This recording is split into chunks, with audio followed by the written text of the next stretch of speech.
Amanchi Krishnamohan Chirala MLA YCP TDP మధ్య నువ్వా నేనా అన్నట్టు సాగుతున్న 2014 ఎన్నికల్లో కొత్త పార్టీని పెట్టుకుని అప్పటికప్పుడు పార్టీని నిర్మించుకుని గెలిచిన వ్యక్తి ఆయన గెలిపే ఒక సంచలనం అయితే నిత్యం ఆయన వార్తల్లో వ్యక్తిగా మారుతా ఉన్నారు. నియోజకవర్గంలో ఓ వర్గం ఆయన టార్గెట్ చేస్తా ఉంది. ఆయన అవినీతిపరుడని, పంచభూతాలను కబ్జా చేస్తారని, ఆయన చెయ్యని ద్రోహము చెయ్యని దౌర్జన్యము లేదనేది ఆయన మీద ఉన్న ఆరోపణ.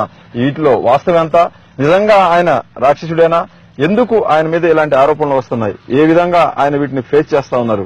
టీడీపీలో ఎందుకు చేరాల్సి వచ్చింది అనే వాటికి ఈ రోజు ఫేస్ టు ఫేస్ లో ఆమంచి కృష్ణమోహన్ గారిని అడిగి సమాధానాలు తీసుకుందాం. సార్, ఫేస్ టు ఫేస్ వచ్చినందుకు స్వాగతం. Thank you. మీ రాజకీయ ప్రవేశం ఎలా జరిగింది? మీకు అసలు బ్యాక్గ్రౌండ్ ఉందా? మీ ఫ్యామిలీకి రాజకీయ రంగం? నేను మొదటి తరం రాజకీయ నాయకుడు మా కుటుంబంలో. ఇప్పుడు స్టార్ట్ అయింది 2001 కాంగ్రెస్ పార్టీ అపోజిషన్ ఉన్నప్పుడు నేను జెడ్పీటీసీగా పోటీ చేసి స్టేట్ లోనే హైయెస్ట్ మెజార్టీతో గెలిచాను మా మండలం. మీ సొంత మండలం. ఆ తర్వాత 2006 దాకా జెడ్పీటీసీ కూడా 2006లో మళ్ళా మండల ప్రెసిడెంట్ గా ఎలక్ట్ అయ్యాను. 2009లో జనరల్ ఎలక్షన్స్ వచ్చినాయి. రోషి గారు ప్రత్యక్ష రాజకీయాల నుంచి విరమించుకున్న క్రమంలో ఆయన నాకు అవకాశం ఇవ్వటం జరిగింది. ఓకే.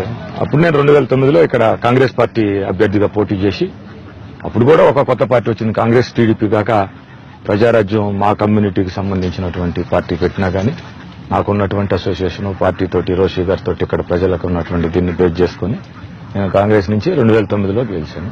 రెండోసారి కాంగ్రెస్ అంటే ఏ పార్టీ కూడా గెలవదని అన్నారు కదా. 2014లో ఇండిపెండెంట్ గా పోటీ చేయడానికి కూడా నేను ఒక సెకండ్ కూడా ఇష్టం. ప్రజల్లోకి వెళ్లి మనం మ్యాండేటరీ మనం కరెక్ట్ గా ఉన్నామా లేదనేది తెలుసుకోవటం అనేది అదొక మంచి ప్రక్రియ. ఎందుకంటే నేను 365 రోజులు ఇక్కడే ఉంటాను, ప్రజల మధ్యలో ఉంటాను. ఎవరికైనా ఎన్నికల్లో పోటీ చేయడం, ఎమ్మెల్యే కావడం అనేది ఇష్టం ఉంటుంది. కానీ మీ మీద పోటీ చేయడానికి ముందుకు రావడం లేదంటే అది ఖచ్చితంగా గెలవలేరు. ఎందుకంటే ప్రజలు అడగండి, మీరు పోటీ చేసిన వాళ్ళంతా గెలవలేరు కదా. ఇప్పుడు 4 ఎలక్షన్లు పోటీ చేశాను. నేను 4 ఎలక్షన్లు నేనే గెలిచాను. ఎందుకు మీతో పెట్టుకుని అనవసరం గొడవలు అనుకుని? నా హిస్టరీ చూసుకోండి. నా మీద రిజిస్టర్ అయిన 23-24 కేసులు ఉండే, అందులో 17-18 ఎలక్షన్ కేసులు. మిగిలిన పాలిటిక్స్ లోకి వచ్చిన తర్వాత పెట్టినటువంటి నేను ఎవరి మీద దుమ్మి చేసినా, ఒక మర్డర్ కేసులో ఏమైనా ఇన్వాల్వ్ అయినా, మర్డర్ చేయించిన అభియోగం ఏమైనా ఉందా? ఆమంచి కృష్ణమోహన్ దొమ్మిలు చేయడు, దౌర్జన్యాలు చేయడు, మర్డర్లు చేయడు, కానీ ఇవన్నీ చేపిస్తాడు. అందుకోసమే భయపడతాడు. ఇన్సిడెంట్ చెప్పండి. నేను పాలిటిక్స్ లోకి వచ్చిన తర్వాత నా మనసులో కూడా నేను ఒకరిని హింసించాలి, హత్య గావించాలి అని తెచ్చుకున్నటువంటి సంఘటన ఒకటి చెప్పండి. నేను ఐఆమ్ అగెనిస్ట్ వైలెన్స్. అంటే ఎవరైతే మిమ్మల్ని ప్రశ్నించారో, మీరు చేసే అక్రమాలు ప్రశ్నించారో, వాళ్ళని పోలీసులతో వేధించడం, లేకపోతే ఎస్టీ అట్రాసిటీ కేసులు పెట్టించడం, అక్రమంగా బదలాయించడం, వీలుంటే ఫిజికల్ గా దాడి చేయించడం. అసలు నాకు పోలీసులు ఏందండి? పోలీసులతో నేను పడ్డట్టు గొడవ 16 సంవత్సరాల్లో 9 సంవత్సరాలు పోలీసులతోటే గొడవ. అధికారంలో ఉండి కూడా, అధికారంలో ఉన్నా అధికారం లేకపోయినా నేనేం పోలీసులు అడ్డం పెట్టుకోను ఈ రాష్ట్రంలో.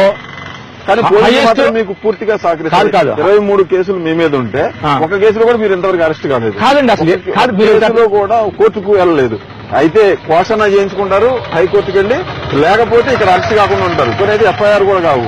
అంటే మీ జోలు రావడానికి చట్టం కూడా భయపడతారు కాదు. ఇప్పుడు మీరు ఎలా పెట్టే కేసులు కూడా ఎలా ఉంటాయంటే, ఎంత సిల్లీగా ఉంటాయంటే, అసలు ఈ మినిమం ప్రైమా ఫేసి ఉండాలి కదా కేసు.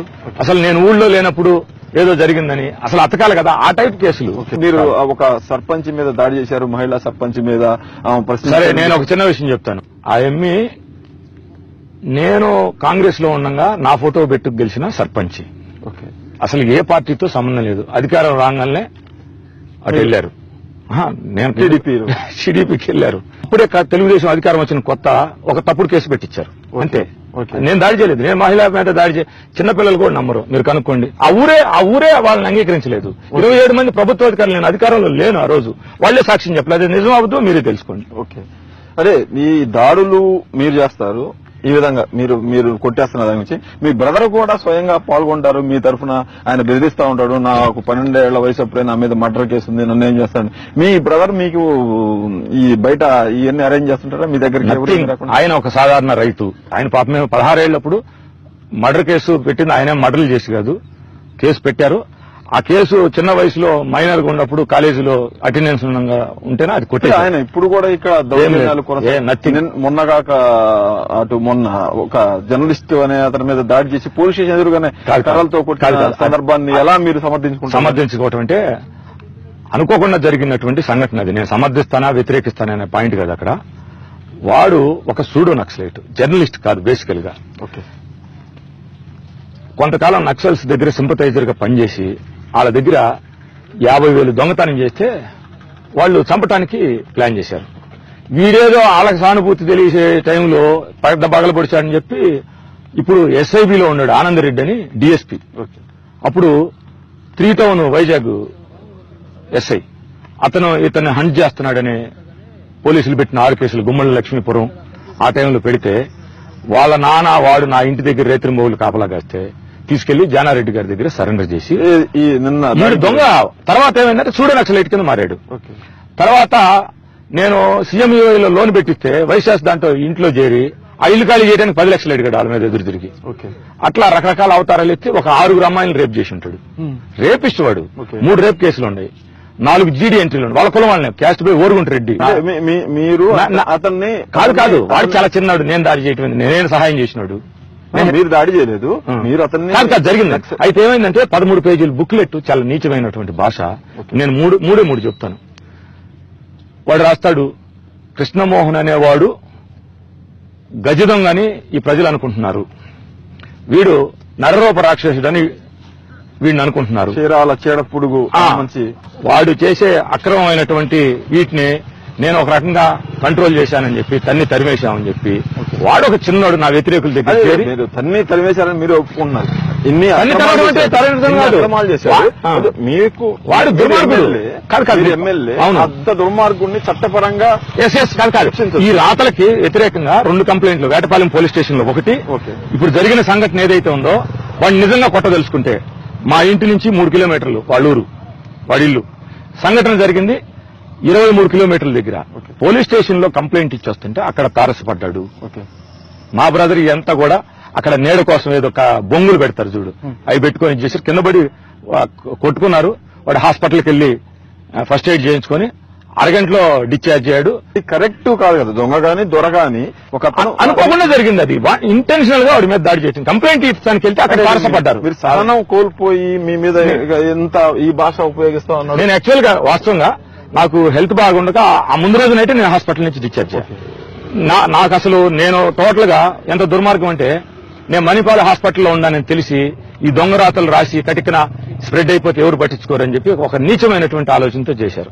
అప్పటికి మా వాళ్ళు ఎమోషనల్ గా ఇదైపోయి ఆవేశపూరితంగా జరిగింది. అప్పుడు నన్ను పొద్దున్నే చేసేది ఇమీడియట్ గా మీరు పోలీస్ స్టేషన్ లో కంప్లైంట్ చేయండి, ఎక్కడున్నా వాడి అడ్రస్ కనుక్కొని పోలీసులకు తెలియజేయండి, వాడిని పికప్ చేపిద్దాం అని చెప్పాము. పోలీస్ స్టేషన్ కి 23 కిలోమీటర్లు మా బ్రదర్ ఎందుకు వెళ్తాడు అక్కడికి. స్టేషన్ లో కంప్లైంట్ ఇచ్చి వస్తుంటే ఎదురుపడ్డాడు, కలబడ్డారు. చాలా చిన్న గొడవ అది. కాకపోతే సోషల్ మీడియాలో వీడియోలో రావటానా అది నా బ్రదర్ అవటానా చాలా వాడు రాసిన భాష నీచమైనటువంటి భాష. దాని మీద అంటే న్యాయ పోరాటం చేయొచ్చు, చట్టపరంగా పోరాటం, కంప్లైంట్ ఇవ్వడానికి వెళ్ళాను. కంప్లైంట్ ఇవ్వడానికి లా మేకర్ మీరు మీ బ్రదర్ ఆ విధంగా వాడు కనపడితే కంట్రోల్ చేసుకోక ఆవేశాన్ని కర్ర తీసుకొని కొట్టుకుంటా వెళ్తే భారతదేశంలో గ్రామీణ ప్రాంతంలో ఉన్నటువంటి రాజకీయాలు ఆ ఎమోషనల్స్ అవి నేను ఒక్కడనే మొదటాన్ని కాదు, నేను ఒక్కడనే చివరాన్ని కాదు, నేను ఇంటెన్షనల్ గా చేయించింది కాదు. చీరాల చీడపురుగు కృష్ణమోహన్ అనే బిరుదు ఎందుకు వచ్చింది? ఎవరు వచ్చారు? వాడు దొంగ ఎవడో రాసి ఒక రేపిస్ట్ రాసింది అది. మీరు ఈ 1 పీక్ అది మీరే కదా కనిపించే నా ఫ్యాక్టరీ అది కూడా 1 పీక్ భూముల్లో అది కూడా కోర్టులో హైకోర్టులో 1 పీక్ మొత్తం చర్చ జరిగింది. జగన్ మీద కేసులు అయ్యాయి, వాళ్ళ కూడా వెళ్ళారు. ఇది మొత్తం 1 పీక్ 1894 నోటిఫికేషన్ ప్రకారం మీకు ఐడియా ఉన్నట్టు ఇప్పుడు 2013 R&R land acquisition act force లో ఉంది. వ్యాన్ పిక్ నోటిఫికేషన్ ఇచ్చింది జీవో నెంబర్ 31, 32. మీరు క్లియర్ గా నాలి. అప్పుడు ఇచ్చిన నోటిఫికేషన్ ప్రకారం ఆఫ్టర్ 2 years ఆటోమేటిక్ గా అది ల్యాప్స్ అయిపోదా? ఓకే. నేను ఈ ఫ్యాక్టరీ పెట్టింది 2012లో స్టార్ట్ చేసింది. ఓకే. వ్యాన్ పిక్ నోటిఫికేషన్ ఎప్పుడు మీరు చెప్పండి చట్టం ఇది కోర్టు కేసు. వ్యాన్ పిక్ మొత్తం కోర్టులో ఉంది, నడుస్తా ఉంది. అట్లా కదండి, కాదు. ఎప్పుడైతే 2 సంవత్సరాల తర్వాత ఆ భూమి కొనుగోలు చేయలేదో ఆటోమేటిక్ గా అది ల్యాప్స్ అయిపోతుంది. జరిగే ప్రాసెస్ ఇది సపరేట్ కేసు. ఇది మొత్తం కోర్టులో ఉంది కేసు. కాదు రైతు ఎవడైతే అమ్మలేదో వాడు ఇప్పుడు నిమ్మగడ్డ ప్రసాద్ వ్యాన్ పిక్ ఎక్కడ కూడా 3,800 ఎకరాలు అతను కొనుక్కున్నాడు. ఆ భూమి కాదు ఇది. ఇది కాకుండా ఇంకా 10,000 ఎకరాల రైతులు ఏరియా మొత్తం నోటిఫికేషన్ ఇచ్చారు. అందులో చిన్న చిన్న రైతుల దగ్గర నేను కొనుక్కొని పెట్టుకున్నాను. పక్కన దగ్గుబాటి వెంకటేశ్వర గారిది ఉంది. అంటే ఇది 1 పీక్ దాని కిందకు వచ్చింది, కోర్టులో ఉంది. ఇది లేదండి, రైతుల పేరు మీద మార్చుకొని అగ్రికల్చర్ దాన్ని ఇండస్ట్రీ పెట్టుకోవచ్చు కదా, మీరేం పెట్టుకోవచ్చు, మీరు పెట్టుకొని కాదండి. రైతులు ఇప్పుడు మీరు ఇందులో ఒక ఇండస్ట్రీ పెట్టుకో, కోళ్ళ ఫార్మ్ పెట్టుకోవచ్చు, గొర్రెల ఫార్మ్ పెట్టుకోవచ్చు, అగ్రికల్చర్ ల్యాండ్ ని లేకపోతే ఇలాంటి క్యాషియో ఇండస్ట్రీ పెట్టుకోవచ్చు, ఆక్వా ఇండస్ట్రీ పెట్టుకోవచ్చు, మీరేం పెట్టుకోవచ్చు, ఎవరైనా పెట్టుకోవచ్చు. వ్యాన్ పిక్ నోటిఫికేషన్ ఈ ఏరియాలో 10,000 ఎకరాలకు ఇచ్చింది. 3,800 ఎకరాలు భూసేకరణ జరిగింది ఈ ప్రాంతంలో. రెస్ట్ ఆఫ్ ది ల్యాండ్ 2 సంవత్సరాల తర్వాత ఆ నోటిఫికేషన్ ల్యాప్స్ అయిపోద్ది. ఆ రైతుకి హక్కు ఉంటుంది. మీరు ఆలోచించండి. దాంట్లోదే మళ్ళీ దాంట్లో ఇది దాంట్లో అక్రమం లేదు. అందులో అక్కడ ప్రైవేట్ రిజిస్ట్రేషన్ భూమి అండి. వ్యాన్ పిక్ వాడికే ఉంది. రైతులు స్వెట్ మనీతో కొనుక్కుంది. చిన్న 11 మంది రైతుల దగ్గర నేను కొనుక్కున్నది ఇది 40 ఎకరాలు. వాన్ పీక్ భూసేకరణలో మీరే కీలక పాత్ర పోషించారు. రైతులను బెదిరించి ఈ 10,000 ఎకరాలు మీరు చెప్పినట్టుగా మొత్తం 3,800 ఎకరాలు ఇక్కడ భూసేకరణ జరిగింది. ఇస్తారా అని చెప్పి మెడ మీద కత్తి పెట్టి బెదిరించి ఇప్పించారు. దానికి మీకు బాగా ప్రతిఫలం ముట్టింది. ఒక సిబిఐ ఎంక్వైరీ కూడా జరిగింది కదా. సిబిఐ ఎంక్వైరీ దాని మీద ఇక్కడ కూడా వచ్చి సిబిఐ ఆఫీసర్లు వచ్చి విచారించారు. ఇక్కడే లాడ్జీలో పడుకొని 4 రోజులు 1,200 మందిని విచారించారు ఈ ప్రాంతంలో. ఒక్కడు నా పేరు చెప్పలేదే. ఒక్కరు బెదిరించారని ఒక్కడు భయపడ్డారేమో. చీచి లేదు. నేను అప్పుడు జరిగింది ఏంటంటే, మా ప్రాంతం వ్యాన్ పిక్ పోర్ట్ ఏరియా నాదే, మా సొంత ఏరియా కింద వస్తుంది. నేను ఆ రోజు క్రియాశీలకంగా వ్యవహరించిన మాట కూడా వాస్తవం, నేనేం కాదండి.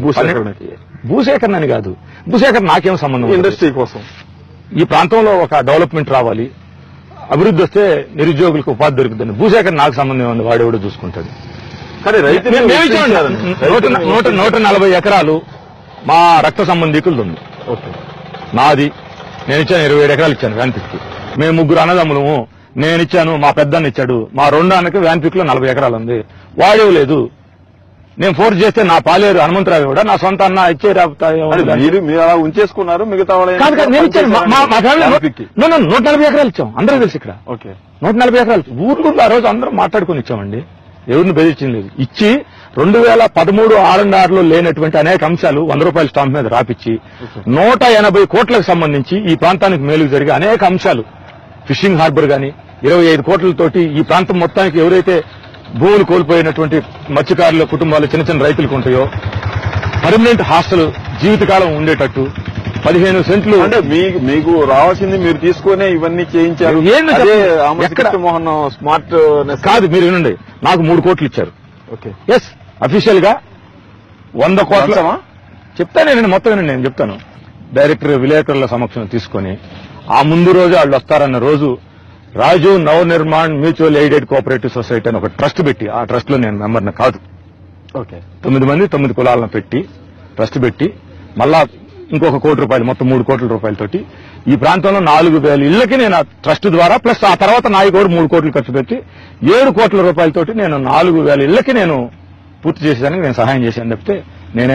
అంటే మొత్తం జనానికి మీకు పర్సనల్ గా ఇవ్వ చూపారా ఆ 3 కోట్లు? ఇక వాళ్ళు ఎలా అనేది నేనేం చెప్తాను. అంటే వాళ్ళు ఇవ్వ చూపితే ట్రస్ట్ కు వాళ్ళు ఏమన్నారంటే పాపం అప్పుడు ఇప్పుడు మీరు మాకు చాలా విషయాల్లో మాకు కోఆపరేట్ చేస్తా ఉన్నారు, భూములు ఇప్పించడం కాదు ఈ ప్రాంతంలో ప్రజలు సహకరించి అంతా చేశారు. మేము నువ్వు చెప్పినటువంటి డెవలప్మెంట్, నువ్వు చెప్పినటువంటి కన్సర్న్ లో మేము ఏదో ఒకటి కంట్రిబ్యూట్ చేయదలుచుకున్నాం. అంతేగా అంత కార్డియల్ గా ఉంటాయా సార్ వాళ్ళు డబ్బులు పెట్టుకునే వాళ్ళు? అవును, నేనేం ఆశించలేదు. నిజాయితీగా చేసినప్పుడు ఈ ప్రాంతంలో రైతులు కూడా నిజాయితీగా చేసినప్పుడు వాళ్ళు ఏదో మేము కంట్రిబ్యూట్ చేయాలి, డ్రింకింగ్ వాటర్ కా లేకపోతే ఇరిగేషన్ కా లేకపోతే అంటే అప్పుడు నేను హౌసింగ్ అని చెప్పాను. హౌసింగ్ అప్పుడు గవర్నమెంట్ ఇచ్చే డబ్బులు సాగుతుందా, ఇళ్లు మధ్యలో ఆగిపోయే పరిస్థితి. ఈ ప్రాంతానికి దేనికి బాగా మేలు జరిగిద్దని చెప్తే వాళ్ళు ఇచ్చిన 3 కోట్లు కాక నేను ఇంకా కనీసం 3-4 కోట్ల రూపాయలు పెట్టి దగ్గర 7 కోట్ల రూపాయలతో 4,000 ఇల్లు. మీరు ఏరియాలో ఎక్కడ చూసినా 4,000 కొన్ని మాత్రమే కట్టారు అని చెప్తారు. 4,000 మీకు లిస్టు పేర్లు మనుషులతో సహా సిబిఐలు కూడా చేశారు. ఈ మధ్య గవర్నమెంట్ బిల్స్ ఆగినాయి కదా, ఒక 150-200 ఇళ్ళు ఉంటే అవి స్టార్ట్ చేసి మిగిలిపోయినాయి. అంటే బిల్లులు రాక మధ్యలో ఆగిపోయినాయి. మేము మళ్ళీ 10,000-20,000 పూర్తి చేపిస్తాం. మళ్ళీ స్టార్ట్ అయింది. ఇప్పుడు స్టార్ట్ చేసాం, ఒక 1 మంత్ నుంచి స్టార్ట్ చేసాం. అదే మీరు జడ్పీటీసీగా 20,000 రూపాయలు అప్పు తీసుకొని పోటీ చేసిన ఆమంచి కృష్ణమోహన్ ఇప్పుడు లేదు, అప్పు తీసుకోలేదండి. ఇప్పుడు వచ్చి 100 కోట్లకు అయిపోయాడు. నేను ఫస్ట్ 1000 ఎకరాలకు పైగా భూముల్ని పొందాడు. ఒక భయంకరమైన కోటేశ్వరుడుగా అవతారం. నేను బినామీ అనే దానికి జీవితకాలం వ్యతిరేకం. ఆ లిస్టులు పేర్లు తీసుకురండి, నేనేమి కాదన్ను. నేను ఎవరో పేరు చెప్పి నా పేరును ఉంటేనే అనేది. అంటే మీరు పుట్టు కోటేశ్వర్లో మధ్యతరగతి లేకులు. ఇప్పుడు ఇంత స్థాయికి ఎలా వచ్చింది? ఇంత షార్ట్ పీరియడ్ కాదండి. ఇప్పుడు ఈ ఫ్యాక్టరీ ఉంది. ఈ ఫ్యాక్టరీ నేను 27 కోట్లు నా ఆస్తి మొత్తం నేనుండే ఇల్లుతో సహా బ్యాంకుకి తనఖా పెట్టాను. సెంట్రల్ బ్యాంక్ 27 కోట్లు అప్పు ఉంది దీనికి. 27 కోట్లు. ఇది ఒక 35 కోట్లు చేసిద్దాం అంతే. దీనికి నాదేమంతా 1 కోటి 2 కోట్లు ఉంటాయి చూసుకోండి. 2002లో స్టార్ట్ చేశాను రోషి గారి చేత. 2013లో స్టార్ట్ చేశాను. 2015లో రోషి గారి చేత. ఆస్తులు కాదు, అప్పులే. ఇది డాక్యుమెంట్ అండి. 27 కోట్లు. ప్రజాస్వామ్యం గురించి, ప్రజాస్వామ్య హక్కుల గురించి, రాజ్యాంగం గురించి, రాజ్యాంగ అమలు గురించి చెప్పే కృష్ణమోహన్ వీటన్నిటిని కూడా ఉల్లంఘిస్తా ఉంటాడు. ఇసుక అక్రమ రవాణాకు సంబంధించి, ఇసుక మైనింగ్ సంబంధించి మీ మీద పెనాల్టీ వేస్తే ఆ పెనాల్టీ వరకు కూడా కట్టకుండా చేశారు. కాదు, నా మీద ఎక్కడ ఉంది? నా మీద ఎవరి మీద 4.5 కోట్ల 5 కోట్ల రూపాయలు పెనాల్టీ వేసింది మా బ్రదర్ మీద. దాన్ని మీరు కట్టకుండా మీరు అడ్డం పడుతున్నారని దాన్ని రద్దు చేశారు. దాన్ని 2013లో రద్దు చేశారు. ఎందుకు రద్దు చేశారు? అది ఫాల్స్ అని ప్రూవ్ చేశారు కదా. ఫాల్స్ అని కంటెస్ట్ చేశాడు. గవర్నమెంట్ దగ్గరే కంటెస్ట్ చేశాడు. కోర్టులో కంటెస్ట్ చేశారు. మళ్ళా దానికి ఏంటంటే మొన్న గవర్నమెంట్ మారినప్పుడు దాన్ని మళ్ళా రివైవ్ చేసి దాన్ని మళ్ళా ఫోర్స్ లో పెట్టారు. ఇప్పుడు కూడా ఇది కోర్టులో నడుస్తుంది. ఇప్పుడేది 2014లో రద్దు చేశారు. కోర్టులో నడుస్తుంది. ఇప్పుడు కట్టకపోవటమేం కాదు. కరెంటు బిల్లు కూడా కొడతారు. ఆకు వాడుకున్న కరెంటు బిల్లుకు సంబంధించి కూడా ఒక కంప్లైంట్ చేయించండి. ఒకటి, నేను డిఫాల్ట్ అవ్వలేదు, ఎగ్గొట్టలేదు, కనీసం డిస్కనెక్షన్ కూడా బకాయి ఉంటాను. ఈ రోజు కూడా 25 లక్షలు బకాయి ఉంటాను. రేపెల్లుండి కడతాం. అదే ఉంది. అసైన్డ్ భూములను ఆక్రమించారని ఒక కేసు మీ మీద ఉంది. అది మానవ హక్కుల కమిషన్కి వెళ్ళింది, లోకాయుక్త కూడా వెళ్ళింది. లోకాయుక్త కూడా మీ మీద ఆరోపణ చేశారు. ఒక ఫిర్యాదు లోకాయుక్త కూడా వెళ్ళింది. లోకాయుక్త దాదాపు 5-6 ఏళ్ల కిందట దాని మీద కేసు పెట్టమని, అది చెప్పనా మీకు? కేసు పెట్టమని కానీ కేసు కావడం లేదు. కాదు, మీరు పాయింట్ అర్థం చేసుకోండి. అసైన్మెంట్ భూమి అనేది ఒక సర్వే నంబరు 105 అనుకోండి. సర్వే నంబర్ 105లో సబ్ డివిజన్ జరిగింది, రిజిస్ట్రేషన్ ల్యాండ్ ఉంటుంది. అందులోనే గవర్నమెంట్ ల్యాండ్ ఉంటుంది. డొంకపారుంబాక్ అనుకోండి ఉదాహరణ. ఈ డొంకపారుంబాక్ అనేది 105 యాజ్ ఇట్ ఈజ్ గా ఏమంటారు, టోటల్ విస్తీర్ణాన్ని పూరా విస్తీర్ణం అంటారు. మొత్తం కలిపి 10 ఎకరాలు ఉందనుకోండి. ఈ 10 ఎకరాలు ఏం భూమి అని అడిగితే మీకు రైట్ టు ఇన్ఫర్మేషన్ యాక్ట్ అని రాస్తే అసైన్డ్ భూమి అని రాస్తాడు. కానీ సబ్ డివిజన్ జరగలేదు. ఎకరం 25 సెంట్లు డొంకన్ ఉందనుకోండి, అది మాత్రమే అసైన్మెంట్ భూమి. రెస్ట్ ఆఫ్ ది 8 ఎకరాలు 75 సెంట్లు నా రిజిస్ట్రేషన్ ల్యాండ్. అది అదే జరిగింది. నా మీద కేసు. ఇది నేను ప్రూవ్ చేసుకున్నాను. కానీ అది ఇప్పుడు ప్రకాశం జిల్లాకు 3 కలెక్టర్ మారినా కూడా ఆ విషయాన్ని మాత్రం పైకి రాని ఫైల్ చేశారు కదా. ఎంఆర్ఓ ఎవరికి కూడా ఇవ్వలేదు. ఇచ్చారండి, కౌంటర్ ఫైల్ చేశారు. 100%. మంచి మాట వినని అధికారులకు ఇక్కడ చీరాలలో స్థానం ఉండదు అనే ఆరోపణ ఉంది. నిన్న కాక మొన్న సరిపోయిన చీరాల ఎంఆర్ఓ దేవేంద్రనాథం కూడా మీ ఒత్తిడి భరించి మీ అనుచరులు చేసిన నిర్ణయాలు పెట్టిన ఒత్తిడికి తట్టుకోలేక ఆయన హార్ట్ అటాక్ తో. ఆయన నాకు చాలా ఆత్మీయుడు అండి. నేను ఆయన్ని ఆత్మీయుడైన కాదు ఇన్ఛార్జిగా అతను 8 నెలల నుంచి పనిచేస్తున్నాడు. అతను రెగ్యులర్ ఆరోపణ మీ మీద వచ్చింది మీకు తెలుసు కదా. నథింగ్, అసలు లేదు, నథింగ్. దేవేంద్రనాథ్ అనే అతను పాపం నాకు బాగా కావాలి. ఇన్ఛార్జ్ డిప్యూటీ తహసీల్దారు FAC 8 సార్లు. మీ ఒత్తిడి వల్లే తట్టుకోలేక నాకు ఒత్తిడి నథింగ్. మీ అనుచరులు ఇసుక మండలం కదా, రవాణాకి లేదు అనుకూలంగా వాళ్ళ మీద చర్యలు లేకుండా అనుకూలంగా నిర్ణయం తీసుకోవాలని మీరు ఒత్తిడి చేశారు. ఒక్క ఇన్సిడెంట్ కూడా జరగలేదు కదండి. అందుకోసమే లేదు అతను టోటల్ కెరియర్ లో అతనే హానెస్ట్ గా 2 ప్రొక్లైన్లు ఆటోనగర్ గవర్నమెంట్ భూములు పడుతుంటే సీజ్ చేశాడు. అంతే. అంతకుమించి ఇంకా ఎక్కడ ఇసుకంతా ఎక్కువ ఉండేది వేటపల్లిలో. మీరు కూడా మీ మొత్తం ఈ కట్టిన వాటన్నిటికి కూడా రొంపేరు స్ట్రైట్ కట్, రైట్ ఆర్మ్ కట్టనంతా కూడా తవ్వుకొచ్చేశారు.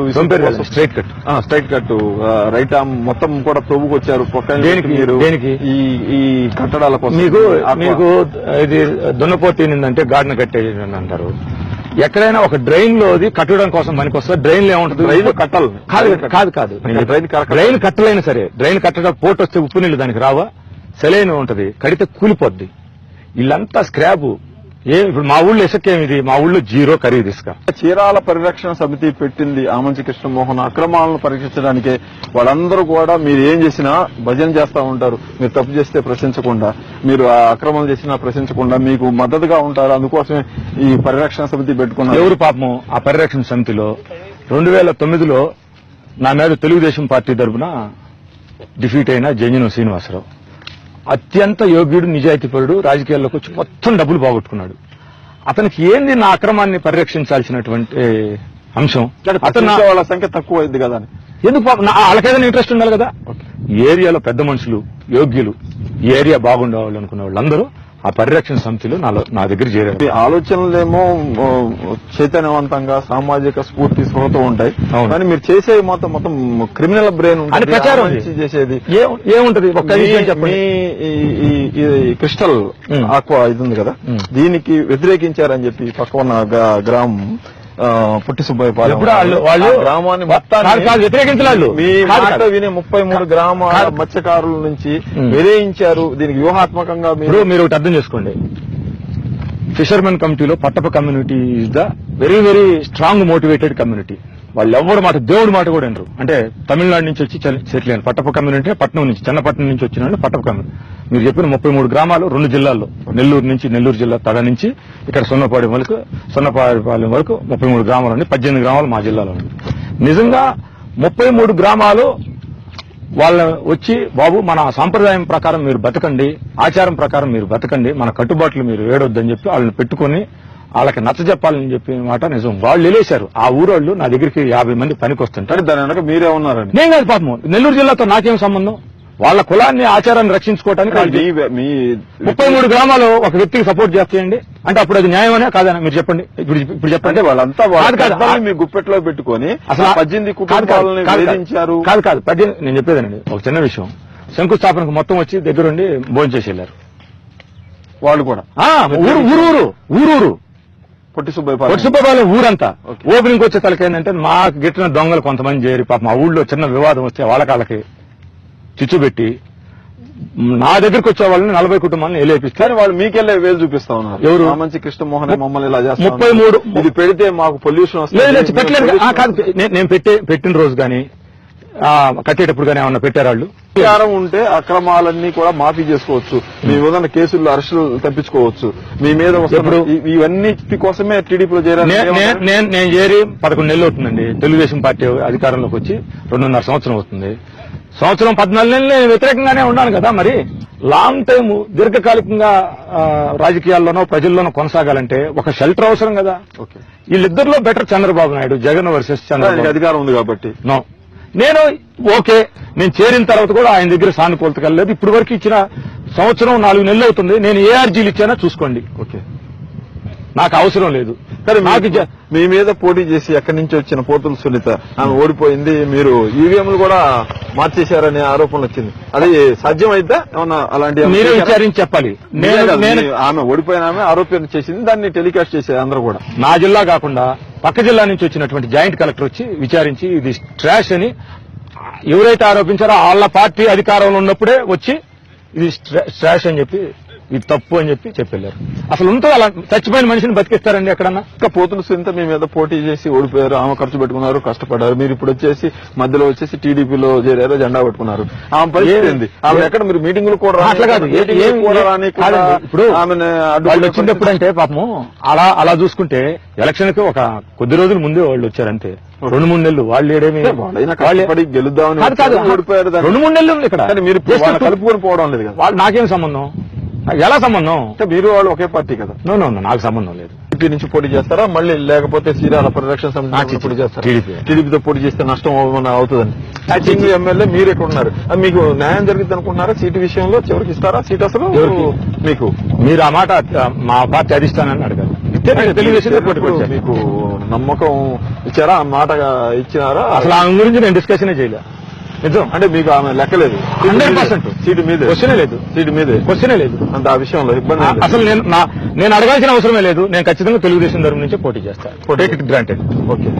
కానీ టీడీపీతో అంటే ముట్టనట్టు ఉంటారు మీరు అనేది అంటే కాదు వాస్తవం అది.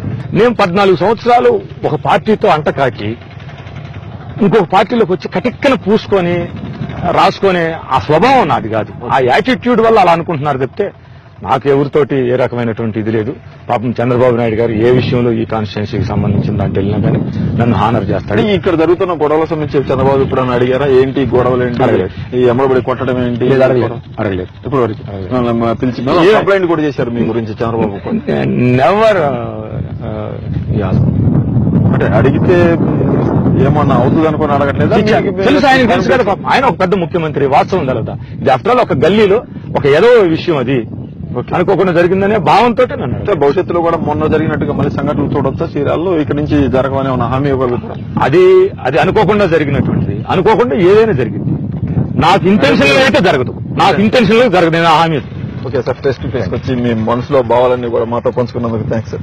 ఇది ఆమంచి కృష్ణమోహన్ తోటి ఫేస్ టు ఫేస్. తన మీద వచ్చే ఆరోపణలన్నీ కేవలం ఆరోపణలే, అవి ఎక్కడ న్యాయస్థానంలో కానీ చట్టబద్ధంగా నిలబడలేని. ఏ విచారణకైనా తన సిద్ధంగానో. ఇప్పటికే చాలా జ్యుడిషియల్ తీర్పులు కూడా వచ్చున్నాయి కాబట్టి వాటి గురించి ప్రత్యేకంగా నేను ఆలోచించాల్సిన అవసరం కూడా లేదన్నారు. ఇన్ఛార్జిగా ఎవరున్నా కూడా వచ్చే ఎన్నికల్లో తాను టీడీపీ తరఫున పోటీ చేసి గెలిచి తీరుతానని కూడా చెబుతా ఉన్నారు. ఇది ఈ వారం